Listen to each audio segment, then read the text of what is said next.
오늘 나눌 말씀은 레위기 13장 45절에서 46절의 말씀입니다. 레위기 13장 45절에서 46절의 말씀 우리 함께 보겠습니다. 레위기 13장 45절에서 46절 말씀입니다. 우리 한 목소리로 읽겠습니다. 나병 환자는 옷을 찢고 머리를 풀며 윗입술을 가리고 외치기를 부정하다 부정하다 할 것이요 병 있는 날 동안은 늘 부정할 것이라. 그가 부정한즉 혼자 살되 진영 밖에서 살지니라. 아멘. 레위기 13장 18절에서 46절의 말씀에는 종기나 화상, 옴, 어루러기, 또 대머리 자리에 나병으로 의심되는 증상이 생겼을 때 이를 진찰하는 방법에 대한 규례가 기록되어 있습니다. 먼저 종기가 난 자리에 흰 점이 돋거나 희고 불구스름한 색점이 생겼으면 제사장에게 보여야 합니다. 그러면 제사장은 진찰하여 환부가 피부보다 얕고 그 털이 희면 종기로 된 나병의 환부이므로 부정하다 선언해야 합니다. 레위기 13장 18절입니다. 피부에 종기가 생겼다가 나았고 그 종처에 흰 점이 돋거나 희고 불구스름한 색점이 생겼으면 제사장에게 보일 것이요 그는 진찰하여 피부보다 얕고 그 털이 희면 그를 부정하다 할지니 이는 종기로 된 나병의 환부임이니라. 하지만 만일 환부에 흰 털이 없고 피부보다 얕지 않고 빛이 엷으면 7일 동안 격리한 후에 다시 진찰하여서 그 병이 피부에 퍼졌으면 종기로 된 나병이므로 부정하다, 퍼지지 않았으면 종기의 흔적이므로 정하다 판단됩니다. 레위기 13장 21절입니다. 그러나 제사장이 진찰하여 거기 흰 털이 없고 피부보다 얕지 아니하고 빛이 엷으면 제사장은 그를 이레 동안 가두어 둘 것이며 그 병이 크게 피부에 퍼졌으면 제사장은 그를 부정하다 할지니 이는 환부임이니라. 그러나 그 색점이 여전하고 퍼지지 아니하였으면 이는 종기 흔적이니 제사장은 그를 정하다 할지니라. 또한 피부가 불에 대어서 화상을 입었는데 환부가 불구스름하거나 또 희거나 흰 색점이 생기면 제사장이 이를 진찰하여 색점의 털이 희고 그 자리가 피부보다 우묵하면 그것은 화상에서 생긴 나병이므로 부정합니다. 레위기 13장 24절입니다. 피부가 불에 데었는데 그 댄 곳에 불구스름하고 희거나 순전한 흰 색점이 생기면 제사장은 진찰할지니 그 색점의 털이 희고 그 자리가 피부보다 우묵하면 이는 화상에서 생긴 나병인즉 제사장이 그를 부정하다 할 것은 나병의 환부가 됨이니라.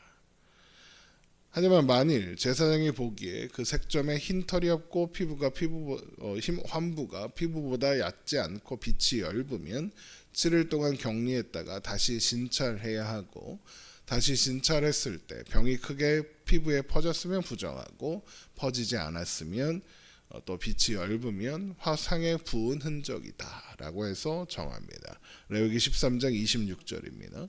그러나 제사장이 보기에 그 색점에 흰 털이 없으며 그 자리가 피부보다 얕지 아니하고 빛이 엷으면 그는 그를 이레 동안 가두어 둘 것이며 이레 만에 제사장이 그를 진찰할지니 만일 나병이 크게 피부에 퍼졌으면 그가 그를 부정하다 할 것은 나병의 환부임이니라. 만일 색점이 여전하여 피부에 퍼지지 아니하고 빛이 엷으면 화상으로 부은 것이니 제사장이 그를 정하다 할 것은 이는 화상의 흔적이니라. 또한 머리나 수염에 환부가 있는데 환부가 피부보다 우묵하고 그 자리에 누르스름하고 가는 털이 있으면 그것은 오밈으로 부정하다 선언해야 합니다. 레위기 13장 29절입니다.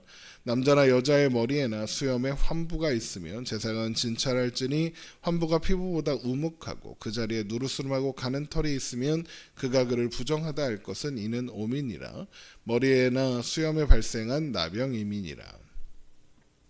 레위기가 지금 설명하고 있는 증상으로 보아서 여기에서 말하는 옴은 머리나 턱같이 털이 많은 신체 부위에 발생하는 부스럼 같은 피부병을 가리키는 것 같습니다. 이런 옴에 걸린 환자도 나병과 동일하게 부정하다 하는 거죠. 하지만 만일 제사장이 보기에 옴의 환부가 피부보다 우묵하지 않고 그 자리에 검은 털이 없으면 7일 동안 격리했다가 다시 진찰해야 하고, 다시 진찰했을 때 옴이 퍼지지 않고 그 자리에 누르스만 털이 없고 피부보다 우묵하지 않으면 환부를 제외한 모발을 민 후에 다시 7일을 격리하여 지켜본 후에 옴이 피부에 퍼지지 않고 피부보다 우묵해지지 않았으면 정하다 선언하고 환자는 자기의 옷을 빨아야 합니다. 레위기 13장 31절입니다.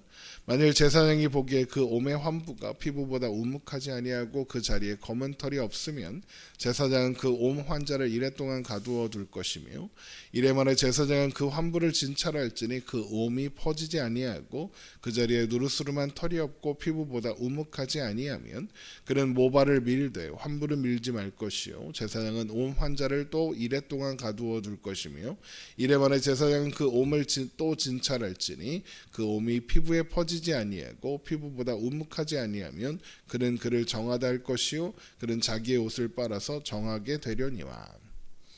하지만 옴이 피부에 퍼지게 되면 그는 누르스름한 털을 찾을 것 없이 부정합니다. 레위기 13장 35절입니다. 깨끗한 후에라도 옴이 크게 피부에 퍼지면 제사장은 그를 진찰할지니 과연 옴이 피부에 퍼졌으면 누른 털을 찾을 것 없이 그는 부정하니라. 그러나 만일 옴이 피부에 퍼지지 않았고 그러나 그 자리에 검은 털이 나면 옴이 치유된 것이므로 제사장은 그 사람을 정하다고 선언해야 합니다. 레위기 13장 37절입니다. 그러나 제사장이 보기에 옴이 여전하고 그 자리에 검은 털이 났으면 그 옴은 나았고 그 사람은 정하니 제사장은 그를 정하다 할지니라. 또 피부에 흰 색점이 생겨서 부유스름하면 피부에 발생한 어루러기이며 이것은 나병이 아니므로 정합니다. 레위기 13장 38절입니다.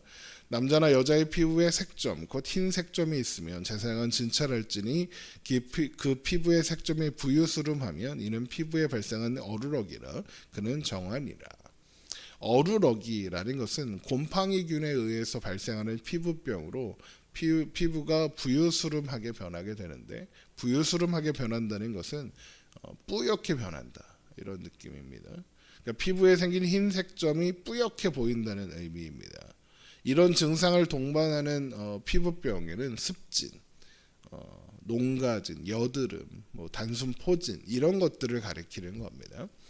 이어지는 증상은 대머리에 대한 것인데 단순히 머리털이 빠지는 것은 대머리로 정합니다. 레위기 13장 40절입니다.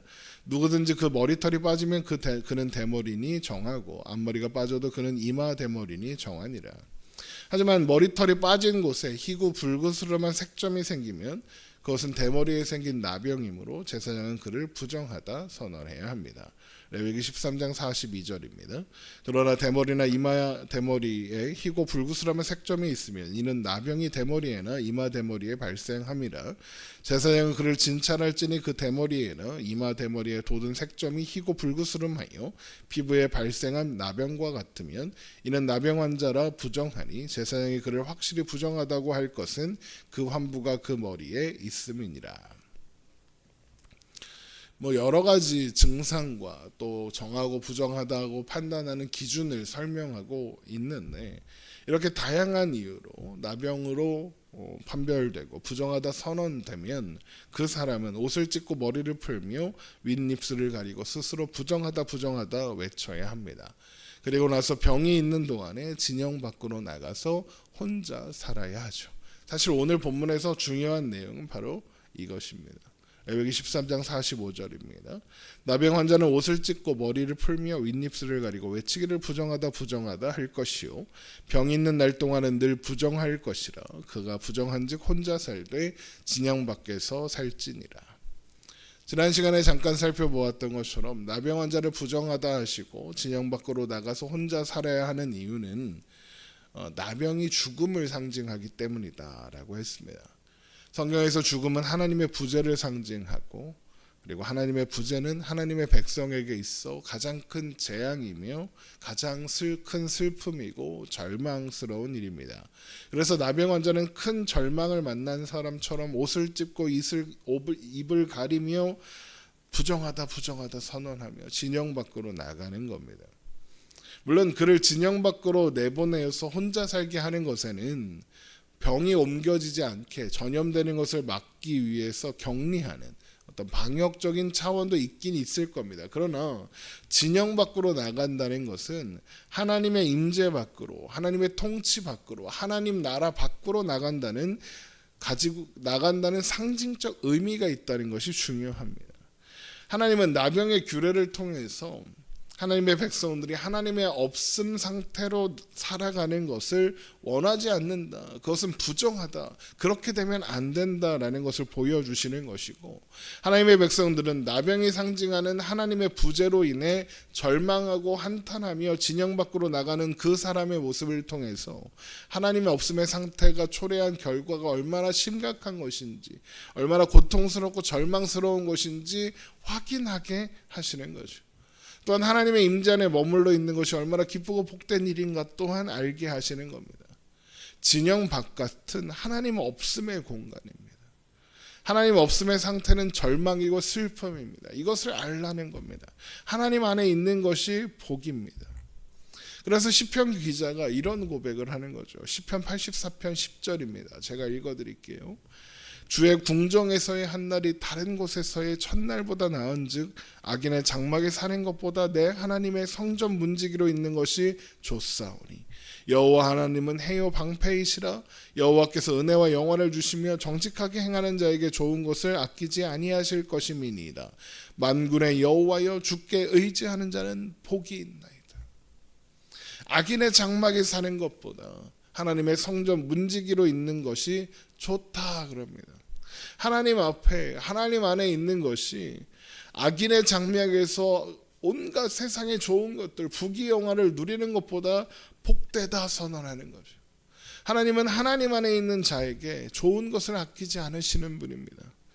찬송가 438장, 오늘 우리가 예배 말씀 전에 불렀던 찬송의 가사처럼 높은 산이 거친 들이 초막이나 군건이라 그 어디나 우리 주 예수 모신 곳이 그 어디나 하늘나라인 겁니다. 하나님은 우리가 하나님의 임재 안에서 영원하고 완전한 복을 누리기 원하셨고, 그래서 예수님을 이 땅에 보내서 우리를 구원해 주시는 겁니다. 그 사랑으로 인해서 우리는 하나님 안에 영원히 살 겁니다. 우리가 걷는 그 길이 하나님과 동행하는 길이며, 우리가 살아가는 그곳이 하나님과 함께 사는 하나님 나라라는 것을 기억하고 오늘을 살아가는 우리가 되기를 주님의 이름으로 축원합니다. 기도하겠습니다.